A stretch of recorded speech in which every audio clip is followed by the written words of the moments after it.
بسم اللہ الرحمن الرحیم انشکر لی ولوالدیک صدق اللہ العظیم مولاي صلی وسلم دائما ابدا علی حبیبک خیر الخلق کلهم۔ وقت کے گزرنے کا اندازہ نہیں ہو سکتا انسان کو کہ کب سال گزرا اور کب ہم دوبارہ ملے۔ سبب اچھا نہیں ہے ملنے کا، لیکن ملاقات ہو جائے تو یہ اچھی ہو جاتی ہے۔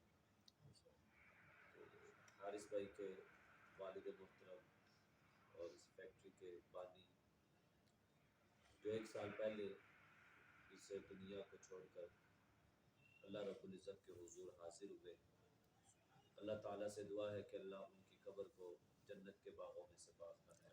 آمین۔ سال پہلے ہم جمع ہوئے تھے ان کے سال ثواب کے لیے، اور آج پھر جمع ہوئے، اور ایک دن یوں ہی لوگ ہمارے لیے بھی جمع ہوا کریں گے، لیکن یہ ہے کہ اللہ تعالیٰ ایسی نیک اولاد چھوڑ کر ضرور ہمیں جانے دے کہ جو ہمارے مرنے کے بعد ہاتھ اٹھا کر ہمارے لیے دعائیں مغفرت کر سکے۔ ورنہ اولاد، ماں باپ چلے جائیں تو اولاد تو پوچھتی بھی نہیں ہے، کیونکہ ان کو تو یہ بھی اندازہ نہیں ہوتا کہ مرنے کے بعد ہم نے کرنا کیا ہے۔ لیکن یہ بڑی سعادت کی بات ہے کہ ان کے بچوں نے سال چاہے گزر گیا لیکن یہ اپنے باپ کو بھولے نہیں ہیں۔ ان کی یادیں، ان کی محبتیں، ان کی شفقتیں آج بھی ان کو یاد ہے، تو ان کے سال ثواب کے لیے پھر یہاں پر آ کر بیٹھے۔ تو یہ ان کی اچھی تربیت تھی اپنی اولاد کو کہ انہوں نے اپنے ماں باپ کو آج بھی نہیں بلایا۔ اللہ تعالیٰ ان کو بھی وہ مقام دے جو وہ ان کے لیے حاصل کرنا چاہتے تھے، اور اللہ ان کی آنے والی جو نسل ہے ان کو اتنا فرما بردار بنائے کہ وہ ہر وقت اپنے والدین کو دعاؤں میں یاد رکھیں۔ مجھے جب بتایا کہ برسی ہے ان کی، میں یہی سوچا کہ والدین کے موضوع پر کچھ گفتگو ہم کریں تو یہ ہے کہ کچھ نہ کچھ ہمیں فوائد حاصل ہو جائیں۔ قرآن پاک بھی جو میں نے آیت کریمہ آپ کے سامنے تلاوت کی ہے، انشکر لی ولوالدیک، اللہ تعالیٰ ارشاد فرماتا ہے کہ تم میرا بھی شکر ادا کرو اور اپنے والدین کا بھی شکر ادا کرو۔ اچھا، یہاں سے بڑی خاص بات میں شروع کرنا چاہتا ہوں۔ زندگی میں کچھ چیزیں ایسی ہوتی ہیں اگر وہ ضائع ہو جائے تو دوبارہ مل سکتی ہیں، یا چیز بناتے ہوئے ہم سے خراب ہو جائے ہم اسے دوبارہ بنا سکتے ہیں، لیکن کچھ چیزیں ایسی ہیں کہ اگر وہ ایک دفعہ چلی جائے پھر ساری دنیا دے کر بھی انسان وہ حاصل نہیں کر سکتا، کیونکہ ان کا ملنا اب ناممکن ہو جاتا ہے۔ اولاد فوت ہو جائے اللہ اور دے دیتا ہے، بہن بھائی چلے جائے اللہ اور دے دیتا ہے، بیوی فوت ہو جائے اللہ اور دے دیتا ہے، شوہر فوت ہو جائے اللہ اس کے لیے کوئی اور سبب پیدا کر دیتا ہے۔ لیکن دنیا کے اندر 2 ایسی چیزیں ہیں جن میں سے ایک بھی چلی جائے تو دوبارہ کبھی وہ مل نہیں سکتی۔ ایک ماں ہے، یہ ایک باپ ہے۔ یہ اللہ تعالیٰ کی عطا کردہ یہ وہ 2 نعمتیں ہیں کہ اگر ان میں سے کوئی ایک بھی چلا جائے تو پھر انسان سب کچھ لٹا کر بھی حاصل نہیں کر سکتا۔ تو پھر نتیجہ کیا نکلا؟ جو چیز ہمیں دوبارہ مل سکتی ہے ہم اس کی اتنی کیئر نہیں کرتے، لیکن جس چیز کا دوبارہ ملنا ناممکن ہو جائے ہم ہمیشہ اس کو سنبھال کر رکھتے ہیں۔ انڈسٹری کے اندر، مارکیٹ میں جو مٹیریل ہے اگر وہ اگلے 2 ماہ تک نہ ملنا ہو تو آپ جو موجود ہوتا ہے اس کی پھر بڑی کیئر اور اس کا ریٹ ہر چیز آپ اس کو اچھے طریقے سے مینج کرتے ہیں۔ یا قرضہ نہ ملتا ہو تو آپ کہتے ہیں کہ یار اس کو بڑا سنبھالنا، دوبارہ نہیں ملنا. اسی طرح ماں باپ نے ہمیں دوبارہ نہیں ملنا، تو جب تک ہے تو ہمیں پھر اپنے سے بڑھ کر ان کی کیئر کرنی پڑے گی کہ مولا اگر یہ ہم سے روٹ کر چلیں گے پھر دوبارہ ملیں گے نہیں. سو جب تک ہیں ہمیں ان کی کیئر کرنے دینا. کوئی ایک چلا گیا تو ان کو بخش دینا، اور دوسرا جب تک موجود ہو تو ہمیں ان کی بھی خدمت کرنے کی توفیق عطا فرمائے. اگر ہم نے یہ نہ کیا اور ہم نے وہ کھو دیے تو پھر رسول اللہ صلی اللہ علیہ وآلہ وسلم نے ایک ارشاد فرمایا اس کی ناک خاک آلود ہو، اس کی ناک خاک آلود ہو، اس کی ناک خاک آلود، یعنی وہ ذلیل ہو. یا رسول اللہ صلی اللہ علیہ وسلم کون کہ جس کے لیے فرما رہے جس کی ناک خاک آلود ہو؟ فرمایا وہ جس نے اپنے ماں باپ دونوں کو یا کسی ایک کو بڑھاپے میں پایا لیکن ان کی خدمت کر کے جنت حاصل نہ کر سکے. رسول اللہ صلی اللہ تعالیٰ علیہ وآلہ وسلم نے ارشاد فرمایا یہ جو تمہارے ماں باپ ہیں یہ تمہارے لیے جنت بھی ہے، یہ تمہارے لیے جہنم بھی ہے. ان کی فرما برداری کرو گے تو جنت میں چلے جاؤ گے، نافرمانی کرو گے تو جہنم میں چلے جاؤ گے. حضور علیہ الصلوۃ والسلام نے ارشاد فرمایا جب صبح ہوتی ہے اور کسی کے دونوں ماں باپ اس سے ناراض ہو تو اللہ تعالیٰ اس کے لیے جہنم کے 2 دروازے کھول دیتا ہے. ایک ناراض ہو ایک راضی ہو تو اللہ اس کے لیے ایک جہنم کا دروازہ کھول دیتا ہے. اور فرمایا اگر کسی نے صبح اس حال میں کی کہ دونوں ہی راضی ہیں تو اللہ تعالیٰ اس کے لیے جنت کے 2 دروازے کھول دیتا ہے. سبحان اللہ. ایک راضی ہو تو اللہ تعالیٰ ایک اس کے لیے جنت کا دروازہ کھول دیتا ہے. سو مجھے اور آپ کو اب دیکھنا پڑنا ہے کہ میں نے جنت کے دروازے کھلوانے ہیں یا میں نے جہنم کے دروازے کھلوانے ہیں. تو اگر میرے ماں باپ اس سے راضی نہیں ہیں تو مطلب کیا نکلا کہ جہنم کا دروازہ کھلا ہو، اور اگر وہ راضی ہیں تو مطلب یہ کہ جنت کے دروازے کھلے ہوئے. اور یہی سے مصطفیٰ علیہ السلام نے ایک اور بات بھی ارشاد فرمائی، اور میں کسوٹی بتانے لگا ہوں آپ کو کہ ہر انسان کی کوشش ہوتی ہے کہ رب راضی ہو جائے، رب راضی ہو جائے. یار آپ دعا کر دینا رب راضی ہو جائے. یا رسول اللہ آپ بتا دیں کہ رب راضی ہو تو کیسے پتہ چلے گا؟ تو مصطفیٰ علیہ السلام نے ارشاد فرمایا جس کے ماں باپ راضی ہیں سمجھ جانا اس کا رب اس سے راضی ہے. سبحان اللہ. اور جس کے ماں باپ اس سے ناراض ہیں تو سمجھ جاؤ اس کا رب بھی اس سے ناراض ہے. تو اگر آپ نے دیکھنا ہے کہ آپ کا رب راضی ہے کہ نہیں تو پلٹ کر ذرا گھر دیکھ لینا، وہ ماں باپ راضی ہے تو وہ بھی راضی ہے، اور اگر وہ ناراض ہے تو پھر وہ بھی ناراض ہے. یہ حضور علیہ السلام نے ہمیں مختصر سی چیز بات ارشاد فرمائی. یہ تو حضور کا خاصہ ہے نا کہ آپ سمندر کو کوزے میں بند کر دیتے ہیں کہ آپ کی ایک چھوٹی سی بات بظاہر ہمیں چھوٹی لگتی ہے لیکن وہ بڑی اتنی ہوتی ہے کہ انسان اس ایک بات پہ اگر بیان کرنا چاہے تو زندگی ختم ہو جائے، لیکن حضور کے فرمان کے جو معانی ہیں مطالب ہے وہ ختم نہیں ہوتے. سو مجھے اور آپ کو یہ دیکھنا پڑے گا. قرآن پاک کی 3 آیات ہیں.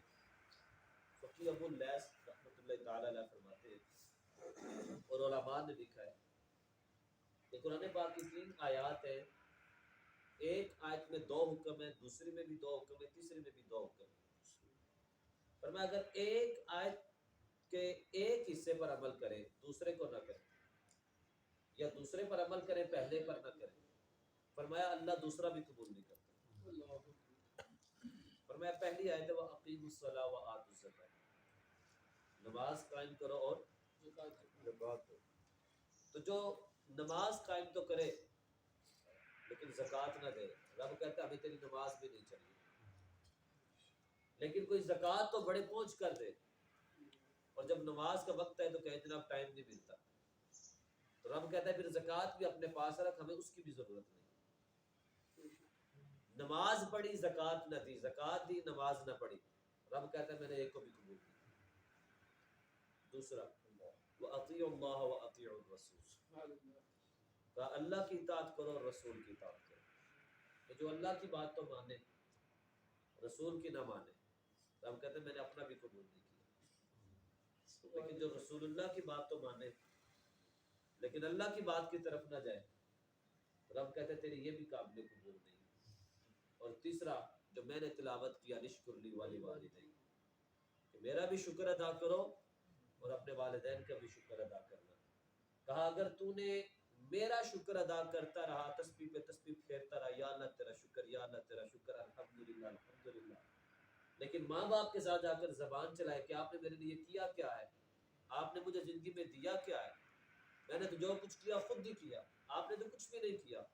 رب کہتا ہے یہ جو تیری تسبیحیں پھیرنی تھی میں نے یہ بھی تیرے منہ پہ مار دی. اور اگر کوئی ماں باپ کا شکر تو ادا کرے لیکن اپنے مولا کا شکر ادا نہ کرے رب کہتا ہے میں نے تیرے ماں باپ کا بھی قبول نہیں کیا. میرا بھی کر پھر گھر جا کر ان کا بھی کر. کہا میں نے دونوں قبول کر لیا. حضور علیہ السلام نے ارشاد فرمایا ان لعنت اللہ تبطل فرمایا والدین کی لعنت اولاد کی جڑ کو ہی ختم کر دے. والدین کی لعنت انسان کو کسی کام کا نہیں چھوڑتی. اور جس نے ماں باپ کو راضی کر لیا گویا اس نے اللہ تعالیٰ کو راضی کر لیا اور جس نے والدین کو ناراض کیا تو اس نے اپنے خالق کائنات کو ناراض کر دیا. تو اب مجھے اور آپ کو ذرا توجہ کرنے کی ضرورت ہے کہ ہم نے کیا کرنا. آئیے یہ حدیث پاک بھی اور اس کے بعد جو حضرت فرقد سنجی رحمۃ اللہ تعالیٰ علیہ نے بات بیان فرمائی یہ دونوں ذرا سماعت کرے گا آپ کو اندازہ ہو جائے گا کہ ماں باپ کا مقام ہے کیا اور ہم کس سوچ میں پڑے ہوئے ہیں. حضور علیہ السلام سے عرض کی گئی کہ کون سا عمل افضل ہے. حضور علیہ السلام نے ارشاد فرمایا اپنے وقت پر نماز کو ادا کرنا. اس کے بعد والدین سے حسن سلوک سے پیش آنا. پھر فرمایا کہ اللہ کی راہ میں جہاد کرنا یہ اعمال افضل ہیں. نماز کو وقت پر پڑھنا والدین سے حسن سلوک کرنا اور پھر راہ خدا میں جہاد کرنا.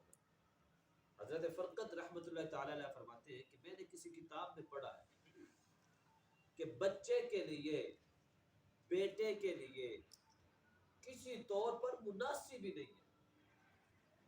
فرماتے ہیں میں نے کتاب میں پڑھا کسی بچے کے لیے یہ بات مناسب ہی نہیں کہ وہ والدین کی موجودگی میں ان کی اجازت کے بغیر گفتگو کرے. اللہ اکبر. والدین کی موجودگی میں ان کی اجازت کے بغیر بات کرنے کی گفتگو کرنے کی بچے کو اجازت ہی نہیں ہے جب تک کہ وہ اجازت نہ دے. ادب احترام کس چیز کا نام ہے. ہمارے ہاں تو اس چیز کو بڑا عام سا لائٹ سا سمجھا جاتا ہے. ہم اپنے بچوں کو اعلیٰ تعلیم دیتے ہیں کہ میرے بچے کے اندر کانفیڈنس پیدا ہو میرے بچے کا لیول بڑھ جائے. اور جب وہ چھوٹا ہوتا ہے نا اور وہ کسی جگہ پر بات بڑی کر دے تو باپ کا سینہ چوڑا ہو جاتا ہے. باپ دیکھو میرے بیٹے نے اگلے کو لاجواب کر دیا. لیکن وہی بیٹا جب جوان ہو کر چند باپ کے دوستوں پہ کھڑے ہوئے باپ کے سامنے جب بولتا ہے نا اس وقت باپ کا اونچا ہوا سر جو ہے وہ جھک جاتا ہے اور وہ سوچتا ہے کہ میرے بیٹے کو یہ نہیں پتا تھا کہ کہیں کہاں بولنا کہاں نہیں بولنا. کانفیڈنس یہ نہیں ہے کہ آپ اپنے والدین یا بڑوں کے سامنے بولتے ہیں. کانفیڈنس یہ ہے کہ آپ کو آتا بھی ہے لیکن والدین کی موجودگی میں زبان بند رہتی ہے کہ جہاں یہ کھڑے ہیں وہاں میری کوئی ضرورت ہے. یہ کانفیڈنس ہے کہ تو اپنے آپ پہ کتنا قابو کرتا ہے. حضور علیہ السلام نے ارشاد فرمایا بتاؤ پہلوان کون ہے. حضور جو دوسرے کو پچھاڑ دے جو دوسرے کی پشت زمین سے لگا دے وہ پہلوان ہے. فرمایا نہیں پہلوان وہ ہے جو بدلہ لینے کی قوت رکھتا ہے اس کے باوجود دوسرے کو معاف کر دیتا ہے. یہ پہلوانی ہے. یہ پہلوانی نہیں کہ بیٹا اپنے باپ کے سامنے زبان کھول کے کھڑا ہو جائے. پہلوانی یہ ہے کہ تیرے ماں باپ کی موجودگی میں ان کی بھلے بات کوئی بھی ہے لیکن تو دوسروں کے سامنے کسی کے سامنے ایسی بات کبھی زبان سے نہ نکالنا کہ ان کا سر شرم سے نیچے جھک جائے. کیا ہم ایسا کرتے؟ کیا ہمارے ہاں یہ ماحول ہے؟ بلکہ ہم تو اپنے باپ کو یہ کہہ رہے ہوتے ہیں کہ ابا جی آپ کو تو پتہ ہی نہیں ہے، آپ تو پرانے وقت کے ہیں، ہمیں پتہ ہے کہ جدید دور کیا ہے۔ شیخ سعدی علیہ رحمہ فرماتے ہیں کہ میں ایک دن اپنی ماں کے آگے بول پڑا اونچی آواز سے، تو میری ماں نے کہا سعدی جس زبان کو میں نے بولنا سکھایا تھا آج مجھ پہ ہی برس رہی ہے، اور کہا کہ جب تو چھوٹا تھا نا تو تیرے رونے کے انداز سے میں سمجھ جاتی تھی میرے بچے کو کیا چاہیے، تیرے رونے کے انداز سے۔ آج جب تو بولتا ہے تو تیرے بولنے کے انداز کو نہیں ہم سمجھتے کہ تو کس لہجے میں بول رہا ہے، تو کس ٹیون میں ہم سے بات کر رہا ہے۔ آئے آپ کو آج بہکی شریف کے ایک روایت سناؤں، آپ میں سے بہت سارے یہ پہلی دفعہ حدیث سن رہے ہیں، امام احمد بن حنبل نے یہ روایت کی ہے۔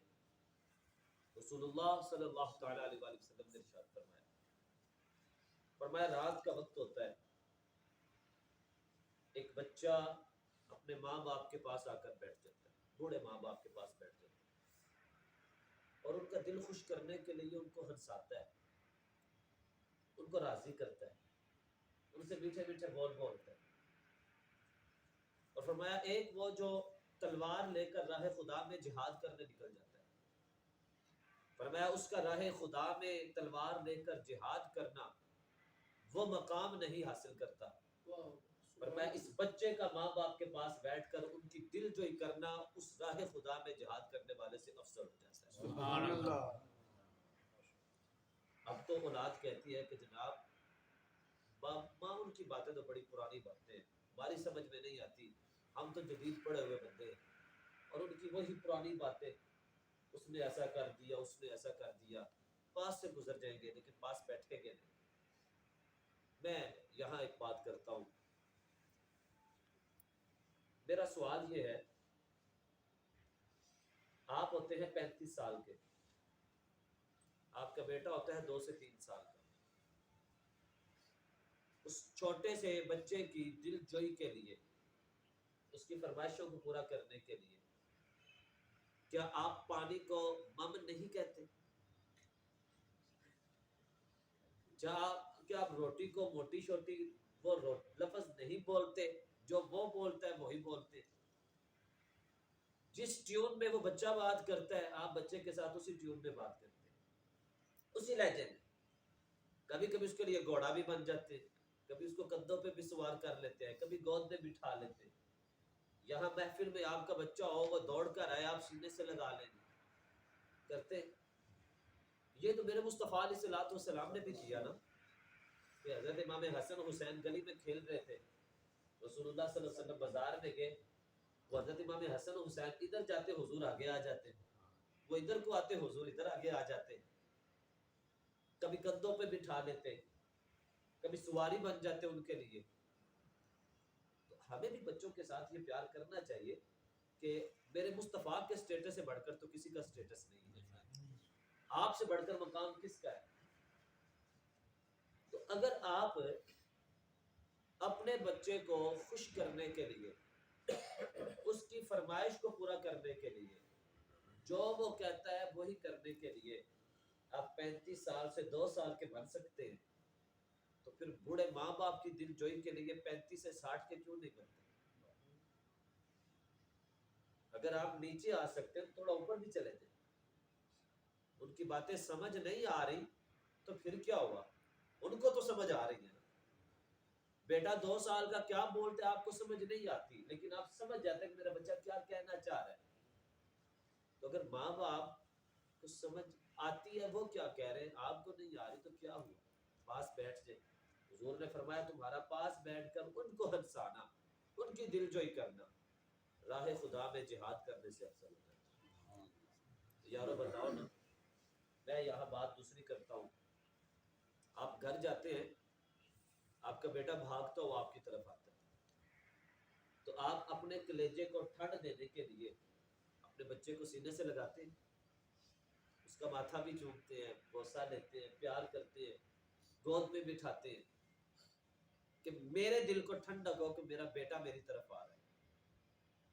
لیکن آپ کے گھر کے اندر ایک بوڑھے ماں باپ وہ بھی ہیں کہ جن کے آپ بیٹے ہیں، آپ کا دل کرتا ہے کہ میرا بیٹا میرے سینے سے لگے، کیا آپ کے ماں باپ کا دل نہیں کرتا کہ یہ میرا بیٹا میرے سینے سے لگے؟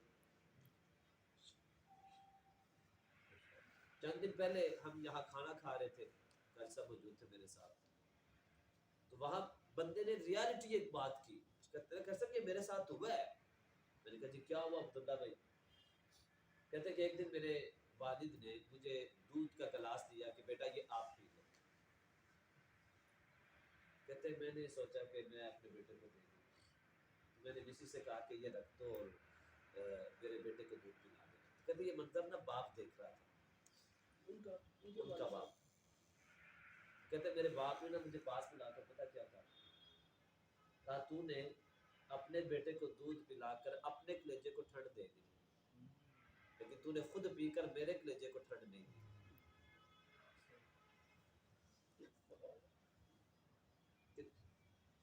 تیرے بیٹے نے پیا، تیرے کلیجے کو ٹھنڈک ملی ہے، تو پیتا تو مجھے بھی تو سکون ملتا ہے۔ ہم بچوں کو سینے سے لگاتے ہیں، لیکن کبھی باپ کو بھی تو سینے سے لگائے کہ اس کے اندر کتنی محبت آپ کے لیے چھپی ہے۔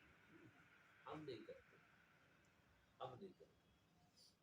مجھے تو وہ بات بڑی یاد آتی ہے کہ نوجوان ڈاکٹر بنا تو بوڑھا باپ اس کے لیے کچھ گھر سے ساگ، وہ گاؤں کا جو ماحول ہوتا ہے، روٹیاں لے کر آ گیا اور اس کی نظر پڑ گئی۔ اس نے پوچھا کہ یہاں فلاں نام کا ڈاکٹر ہے، بابے نے پوچھا، تو اس نے باہر آ کر دیکھا تو اس نے یہ تو میرا باپ ہے، لیکن اس نے کہا میرا سٹیٹس کچھ اور ہے، تو یہ کیا بات ہوئی؟ تو وہ پاس آیا تو کلیگ نے پوچھا کہ یہ بابا کون ہے؟ وہ کہنے لگا یہ ہمارے پڑوسی ہیں، تو میرے والدین نے کچھ اس کے ہاتھ بھیجا۔ تو اس کی چھم سے آنسو برسنے لگے اور وہیں سے واپس مڑ گیا۔ کہا پڑھایا تو تھا، لیکن اس لیے نہیں پڑھایا تھا کہ آج باپ کو نہیں بھول۔ ہم کہیں بھی پہنچ جائیں، کہیں بھی پہنچ جائیں، اگر یہ بات آپ کے دل تک اتر گئی تو میں سمجھتا ہوں کہ بہت کچھ حاصل کر لیا۔ باپ کچھ بھی نہ ہو، کچھ بھی نہ ہو، ہم بہت کچھ پڑھ لکھ جائیں، ہم نے بڑا نام کما لیا، بڑا پیسہ کما لیا، بڑی بڑی ہم نے انڈسٹری لگا لی، ہم بہت بڑے ایک پوسٹ پہ جا کر بیٹھ گئے، لیکن یاد رکھنا بھائیو، یاد رکھنا آپ جو کچھ مرضی بن جاؤ، لیکن دنیا ہمیشہ آپ کو حلال کا کہے گی، کیونکہ آپ کے نام کے ساتھ آپ کے باپ کا نام جڑا ہوا ہے۔ جس کے نام کے ساتھ باپ کا نام نہیں ہوتا، دنیا اسے کس نام سے یاد کرتے ہیں مجھے بتانے کی ضرورت نہیں۔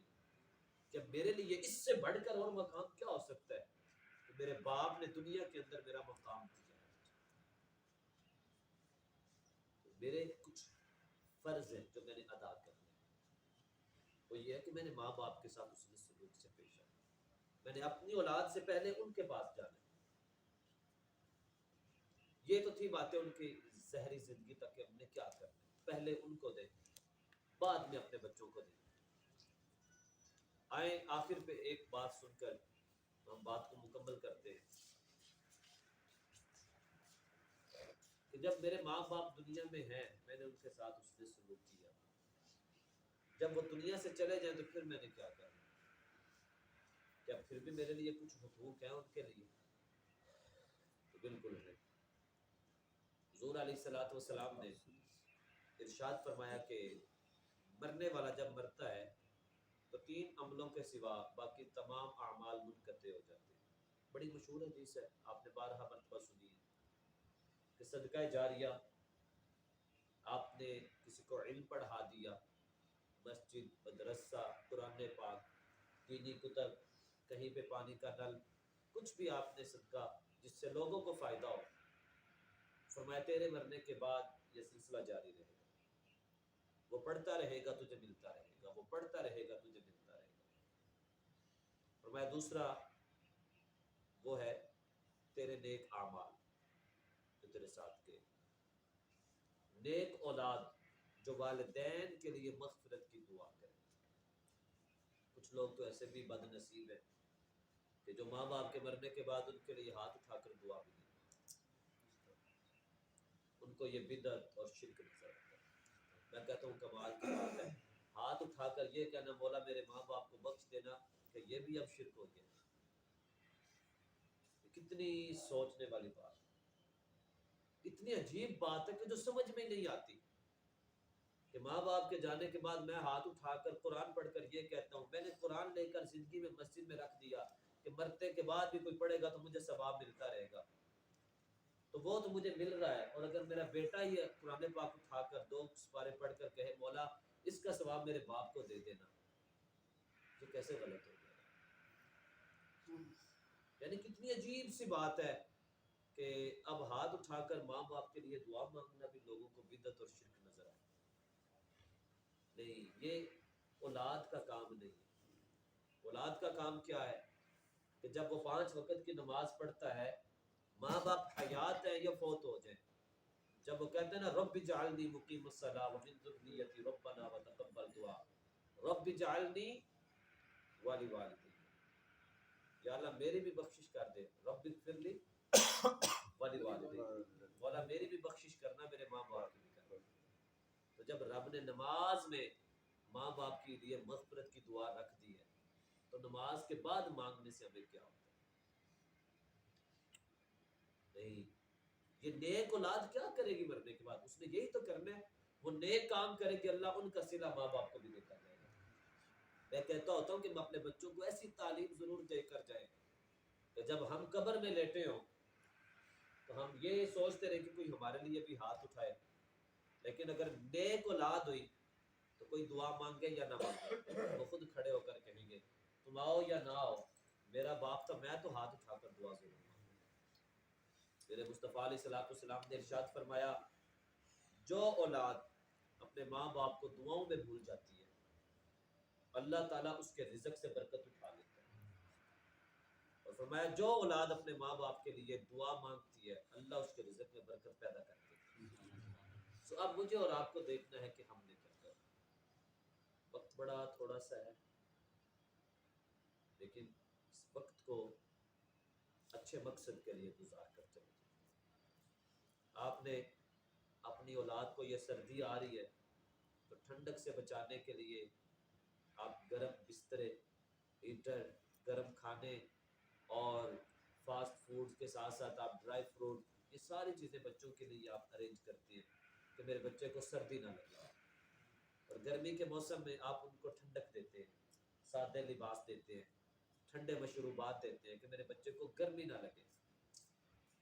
تو آپ نے اس دنیا کی گرمی سردی سے بچانے کے لیے اپنی اولاد کے ساتھ اپنی اولاد کو ہر فیسلٹی دی، لیکن قیامت کی گرمی، حشر کی گرمی، جہنم کی آگ سے بچانے کے لیے آپ نے اپنی اولاد کو کیا دیا؟ کہ آپ نے اپنی اولاد کو کچھ دیا نہیں دیا؟ تو پھر ہمیں سوچنا پڑے گا۔ بچوں کو اعلیٰ تعلیم دی، اعلیٰ تعلیم دی کہ میرے بچے کا فیوچر اچھا ہو جائے، لیکن یہ فیوچر وہ ہے کہ ہمیں بھی نہیں پتا کہ وہ فیوچر ہے بھی کہ نہیں، لیکن ایک مستقبل مرنے کے بعد شروع ہونے والا ہے۔ اپنی اولاد کو کم از کم قرآن، نماز، مصطفیٰ کے فرمان اتنے ضرور پڑھا کر جائیں کہ وہ کم از کم اپنی زندگی کو اللہ اور اس کے رسول کے مطابق، زندگی کو ان کے اصولوں کے مطابق گزار سکیں۔ تو کیا خیال ہے؟ کچھ سبق ملا کہ نہیں ملا؟ ہم نے ان کی زندگی میں بھی خدمت کرنی ہے، ان کے جانے کے بعد بھی خدمت کرنی ہے۔ یہ حارث بھائی نے جو نیک کام کیا آج کا، نماز پڑھتے ہیں، عام روٹین میں بھی کرتے ہیں، آپ لوگ کرتے ہیں، جن کے والدین نہیں ہیں وہ سن لیں، جن کے حیات ہیں وہ بھی سن لیں۔ حضور علیہ السلام نے ارشاد فرمایا قیامت کے دن ایک بندے کو پہاڑوں جتنے اجر دیے جائیں گے، پہاڑوں جتنے دیے جائیں گے۔ وہ عرض کرے گا مولا میرے تو اتنے اعمال تھے نہیں، یہ کہاں سے آئے؟ رب فرمائے گا تو صحیح کہتا ہے کہ تیرے اتنے عمل نہیں تھے، لیکن تیری نیک اولاد تیرے مرنے کے بعد جب نیک عمل کرتی تھی تو ثواب تجھے بھی دے دیتی تھی، ہم نے وہ تیرے لیے سیو کر لیا تھا، آج تجھے عطا فرما دیا۔ تو اس لیے کچھ بہتر کریں۔ اللہ تعالیٰ سے دعا ہے کہ اللہ تعالیٰ ہمیں اپنے ماں باپ کے دنیا میں رہتے ہوئے خدمت کی توفیق دے، اور جن کے چلے گئے ہمیں ان کے لیے دعائیں مغفرت کی توفیق دے۔ ہر جمعہ کے دن ضرور ماں باپ جن کے فوت ہو گئے ان کی قبر پہ جایا کریں، اور رسول اللہ صلی اللہ علیہ وسلم نے ارشاد فرمایا وہاں بندہ جمعہ کے دن جا کر ایک دفعہ اگر سورہ یاسین شریف پڑھتا ہے تو سورہ یاسین کے جتنے حروف ہیں اور سورہ یاسین کے 3500 حروف ہیں. فرمایا جتنے سورہ یاسین کے حروف ہیں اللہ تعالیٰ اتنے سال کی عبادت اسے عطا فرما دیتا ہے. سبحان اللہ. یعنی 3500 حروف ہیں. آپ نے جمعہ کے دن جا کر باپ کی قبر ہے، ماں کی قبر ہے، یہ دونوں کی ہے، وہاں 5 سے 10 منٹ میں سورہ یاسین کو پڑھنے پہ لگیں گے، پڑھ کر پلٹ کر واپس آ گئے ہیں، رب نے 3500 سال کی عبادت کا ثواب ماں باپ کے صدقے آپ کو عطا فرمایا. سبحان اللہ. تو یہ ضرور دعاؤں میں یاد رکھیں، ورنہ جب ہم بھی مر جائیں گے تو ہمیں بھی ضرورت پڑے گی. اللہ تعالیٰ سے دعا ہے کہ اللہ تعالیٰ حاجی صاحب کے قبر کو جنت کے باغوں میں سے باغ بنائے، ان کے درجات کو بلند فرمائے، اور ان کی اولاد کو ان کے لیے ہمیشہ اچھے اعمال کر کے دعائے مغفرت کرتے رہنے کی توفیق عطا فرمائے. باقی آپ سب کے لیے بھی اور سب کے لیے بھی ایک بات ہے جی، حدیث پاک ہے کہ جب ایک کسان کھیت اگاتا ہے اور حضور نے فرمایا اس کھیت سے جب کوئی پرندہ دانہ چگ کے جاتا ہے تو اللہ تعالیٰ اس کسان کو صدقے کا ثواب عطا کرتا ہے. تو یہاں ہمارے علماء نے لکھا ہے کہ ایک بندہ جب ایک انڈسٹری لگاتا ہے، ایک بزنس بناتا ہے، اور جتنے لوگ پھر اس میں آ کر کام کرتے ہیں اور اس کی وجہ سے پھر سب کے گھر کے چولہے جلتے ہیں، فرمایا اللہ تعالیٰ اس کو بھی ان کے گھر چولہا جلنے پر ثواب عطا فرماتا ہے. تو یہ ایک بڑی ایک اچھی کمیونٹی بن جاتی ہے آپس کی آپ لوگوں کی. اللہ تعالیٰ آپ سب کو بھی پیار، محبت، اتفاق، اتحاد کے ساتھ رہنے کی توفیق دے. اس انڈسٹری کو اللہ تعالیٰ مزید برکتیں عطا فرمائے. آمین. وآخر دعوانا